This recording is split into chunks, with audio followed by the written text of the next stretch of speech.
everyone, I'm Jharna and this is my best friend Adele. And this is the scene of the crime. Succulent. She's still the same way and she will get better. Yes, we're hopeful. And we're in front of the succulent.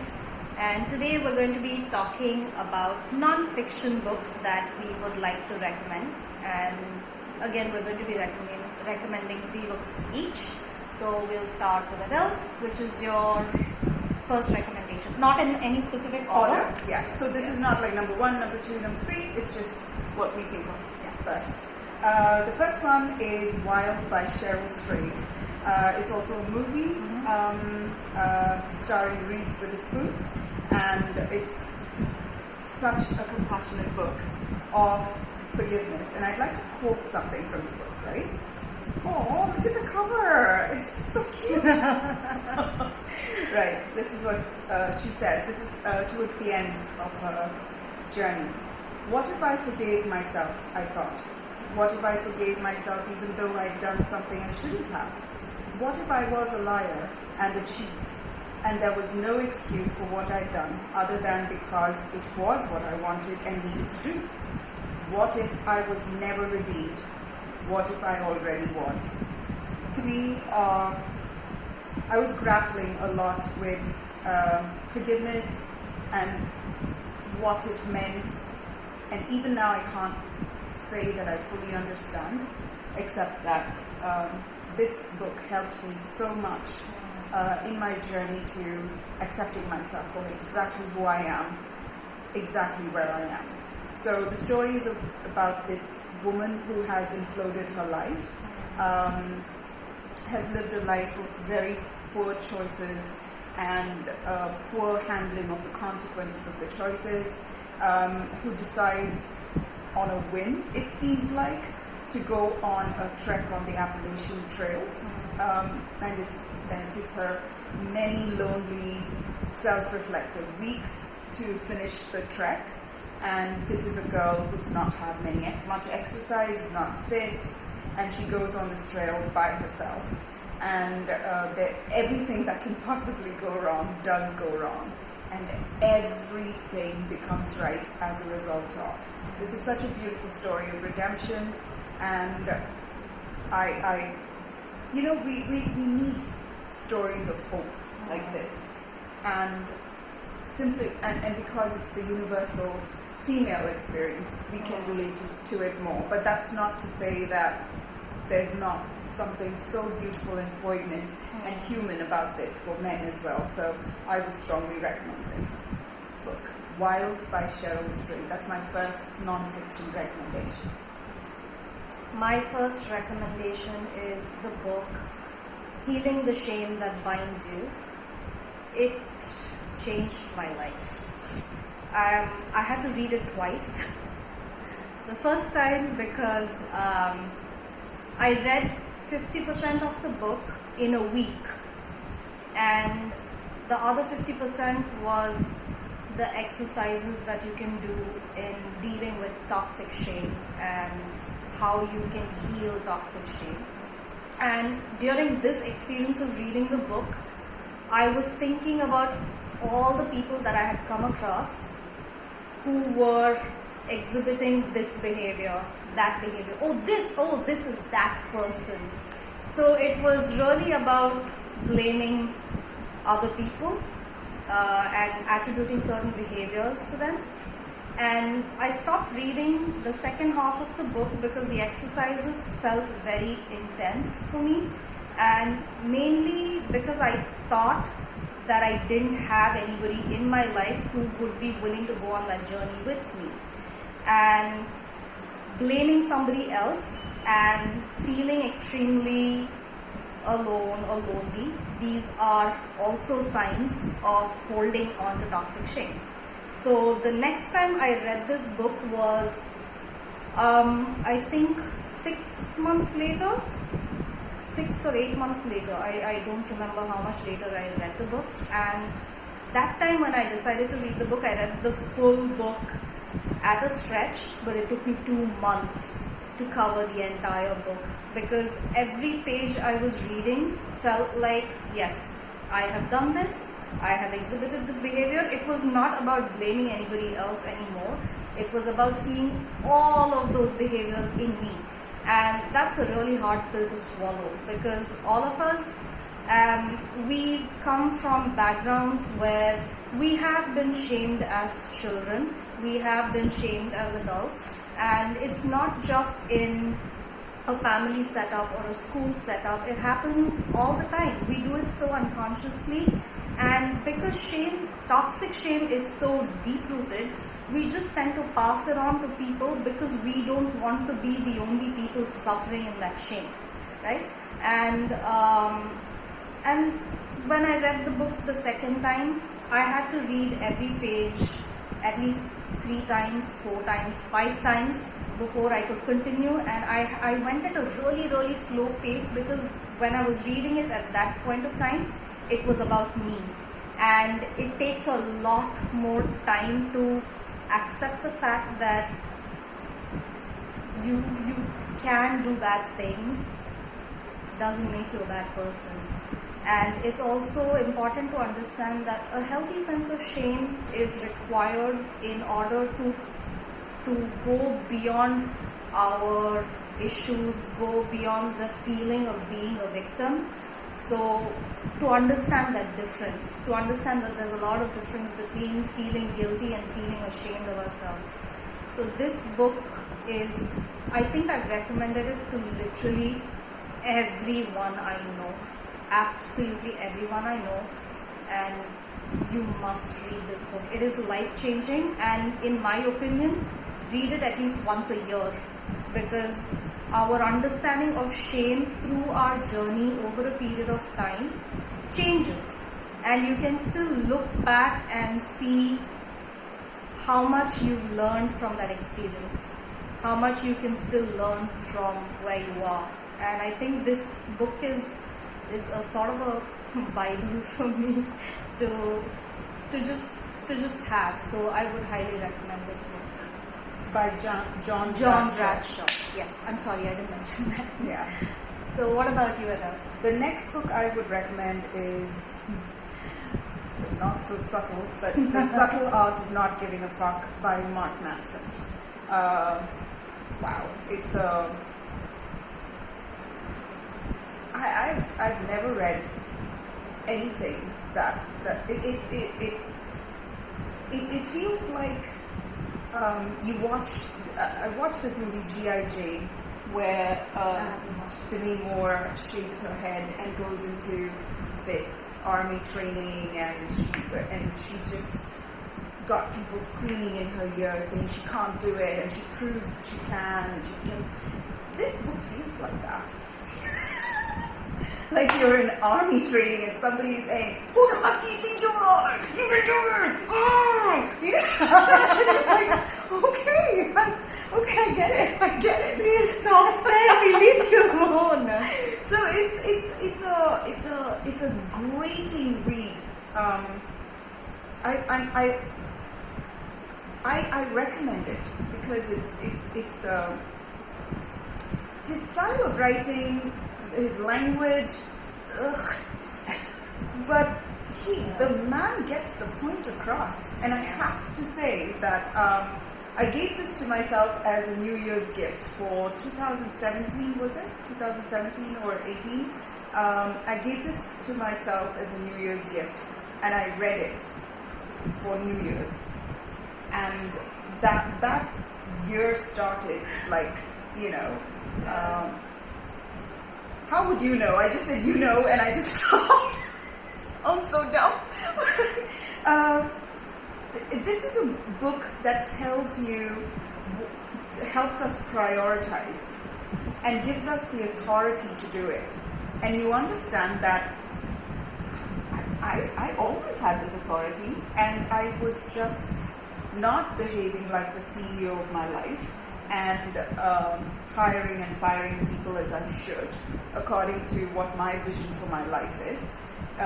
It gives me the idea that it helped me declutter my life in a very, very big way, because I was getting troubled and I was getting burdened by things that I didn't have any business being burdened by.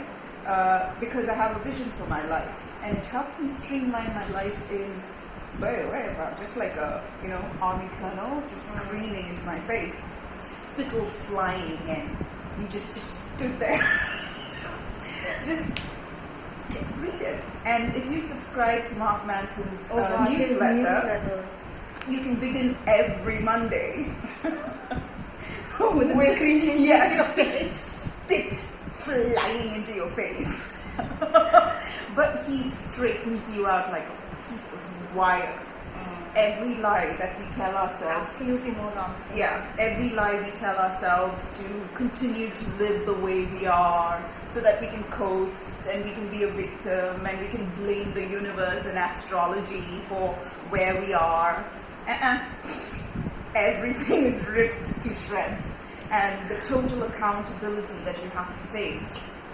Phenomenal book, but it's an exceptionally grating read. It's not, it's not subtle. It's not going to It's in your face. to No. He rips the band-aids off, like one by one. Like if you were to go to the parlor and get Oh, yeah. wax, fast. it's like a bikini wax all over your body. The subtle art of not giving a fuck by Mark Manson.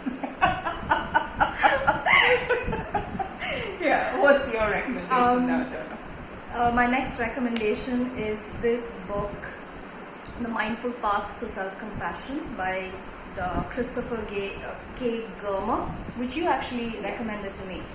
And it is one of the kindest books I have read in... The exact opposite of the subtle art of not giving a fuck. It's absolutely wonderful. The tone of the book is so kind. You can see that the author has wanted you to feel that he genuinely loves you for who you are, without ever having met you. And there are this book I stopped reading at 50%. I don't do that with very many books. We're seeing a trend here, though. Only these two books. The reason I stopped reading this book at 50% is because after 50% it spoke about compassion for other people. And how are you going to feel compassion for somebody else if you don't feel compassion for yourself? And I found it extremely hard to read. I had to do a lot of internal work to get through the book, so I started reading it again after a period of time, and very, very beautifully written. Gives you a lot of techniques that you can actually use to include in your life, how you can make things better for yourself, talking about self-compassion, compassion for other people, forgiveness, how to deal with anger. So this book, again, I highly recommend it because there are also a few meditation techniques that are prescribed, and you can use whatever you want from any part of the book and include it in your life. And the main reason I really enjoyed it is because I felt like the author was talking to me personally, and it felt like I was experiencing such immense kindness, which is not something that all of us come by very freely, because we're very stingy with kindness, right? We've been treated badly, so we don't know how to treat someone else well. And sometimes you just have to decide you're going to do it for yourself. But if you don't have another person who says that they're going to be there for you, this book is a very good place to start. So I would highly recommend this book. And your... Right, my third recommendation. Okay, I wanted to say something else, but I've changed my mind. This is An Era of Darkness by Sashi Tharoor. Like, I have a crush on Sashi Tharoor. Like, I swear to God. Now, this book came by because he gave this enormously popular, it became this viral sensation on YouTube, talk in Oxford about the ramifications and the responsibility the British bear for how they laid waste to India, in their centuries of oppression. and 2019 would have marked 100 years when Colonel Dyer killed so many people in that massacre, right? And for which he was actually lauded, you know, and he was talking about the reparation that is owed to India, and it's so up until that point, we are taught history, and I thought that was fine, but I didn't realize how incredibly censored it was. This is not the correct history that we've studied in school. This is not right. And Sashi Tharoor has written this book. This is a phenomenal book. It's very difficult to read, very, very difficult to read, but an absolute necessity, especially during this time where we have to come together as a nation and work together to, help our economy stand on her feet. So I would recommend that you read An Era of Darkness by Sashi Tharoor. He's so handsome. My God, he's so... he's so handsome. He's so smart. And he's so clever. And he doesn't... And he dresses so well. He's like, oh, what a man. And he's written it so well, right? So, ladies, like, we have added incentive. He is so gorgeous. So, I would recommend that you type in Oxford Speech Sashi Tharoor on YouTube, which would, make you fall in love with him. And then you can pick up the book and you can read it. And then fall in love with him some more. Yeah. So cute. But this gives us not just a complete and wonderful idea from the Indian perspective, but also from the records that the British kept of how they treated India. And he gives us a bibliography, a glossary of where we can cross-reference it.